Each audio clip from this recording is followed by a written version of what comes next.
At some point, usually without warning, you realize you don't actually know what you're supposed to do with your life. Not in a dramatic way, not in a crisis movie way, just quietly. You wake up, move through the day, do what you're supposed to do, and somewhere in the background, a question keeps looping. What is all of this actually for now? Because once upon a time, the answer felt obvious. There was a shelf, a place where life was supposed to be arranged. You were given instructions early on, not written down, but understood. Put education here, career here, stability here, relationships here. Responsibility has a special place on the shelf where it can't fall. And for a long time, it worked. You placed things carefully, you followed the order. You adjusted when something didn't quite fit, and the shelf slowly, inevitably, filled. From the outside, it looks complete, functional, respectable. But one day, you reach for something new, a want, a question, a version of yourself that didn't exist before, and there's nowhere to put it. The shelf is full, and none of it fits correctly anymore. Not because you failed to build a life, but because the life you were taught to build was designed for a different reality than the one you're living in now. That's where the confusion starts. People keep asking what you're doing next, what your plan is, what comes after this, and you realize the problem isn't that you don't have answers, it's that the question itself doesn't make sense anymore. Because all the options feel wrong in the same way. Not empty, just crowded. Not directionless, just misaligned. You did what you were told. You stacked the right things. You made it work. And now you're standing in front of a full shelf wondering why nothing on it feels like it belongs to you anymore. This isn't laziness. It isn't lack of ambition. It isn't fear of commitment. It's the moment when the framework you inherited can no longer hold the person you've become. And that's where life no longer makes sense. This is ZN Cruz, and this week's episode is called The Shelf of Ambiguity. The first instinct when the shelf stops working isn't to question the shelf itself, it's to rearrange it. You assume you just stacked things wrong, that you missed a step, that there's a better configuration you haven't tried yet. So you start moving things around, you shift priorities, you compromise a little more. You tell yourself this is just a phase, that everyone feels this way sometimes. And for women, this pressure carries an added layer, because women are rarely encouraged to tear down structures. We're encouraged to make them work, to adjust ourselves instead of the system, to be flexible, to be reasonable, to be grateful for what we've been given. So when the shelf starts to feel wrong, the assumption isn't that the design failed, the assumption is that we did. We ask ourselves what we should fix next, what we should improve, what version of ourselves would fit better in the space that exists. And inevitably, this turns inward, toward the body, toward productivity, toward usefulness. Because we are taught early that if something isn't fitting, it's because we're taking up the wrong kind of space. So we try to make ourselves smaller, quieter, more efficient, more palatable. We try to sand down the parts that don't align with the shelf we inherited. And the cruel irony is this: the more we try to fit, the less we recognize ourselves. What was once a framework for living starts to feel like a container we're trapped inside. Because the shelf doesn't just hold accomplishments, it holds expectations. Be successful, but not intimidating. Be capable, but not demanding. Be fulfilled, but not disruptive. Be everything, quietly. So when the shelf fills up, when there's no room left for new questions or new selves, we don't stop. We stack higher. We balance things precariously. We tell ourselves the discomfort is normal, that everyone feels stretched, that this is just what adulthood looks like. But there's a difference between being challenged and being misaligned. And midlife is often the moment that difference becomes impossible to ignore. Because the shelf isn't full of our own desires, it's overcrowded with ambiguity, full of things that made sense once but no longer correspond to who we are now. And here's the part that hurts the most to admit. You didn't choose most of what's on it. The world gave it to you. You adapted to it. You made it work. Which is why questioning the shelf feels so destabilizing. If the structure itself is wrong, then all that effort wasn't misdirected, it was misplaced. And that realization doesn't arrive gently. It sits in your chest like something heavy you can't put down. Because if you stop rearranging, if you stop trying to fit, you're left with a much harder problem.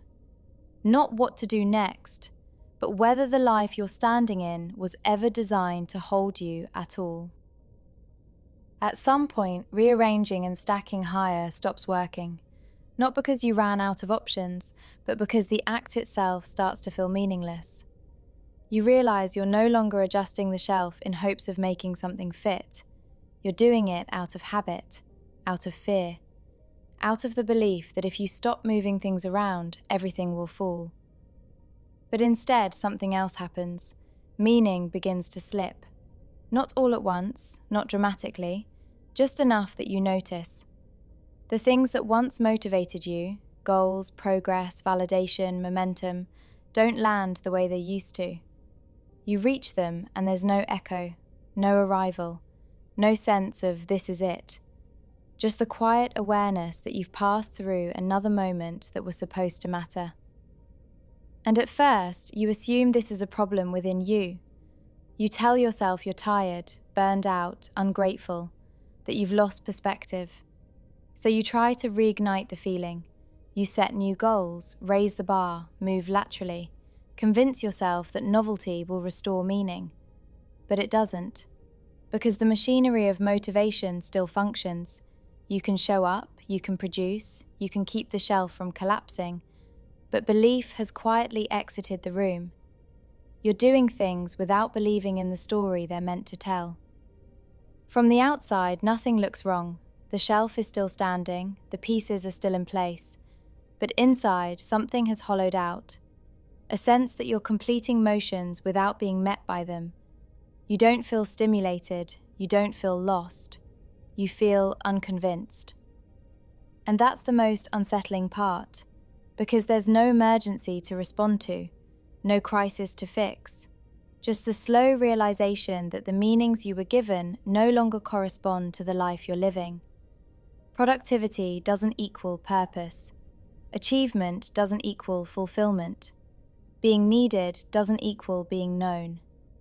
And once you see that, you can't unsee it. You can't force the belief back into place. You can't convince yourself the way you used to.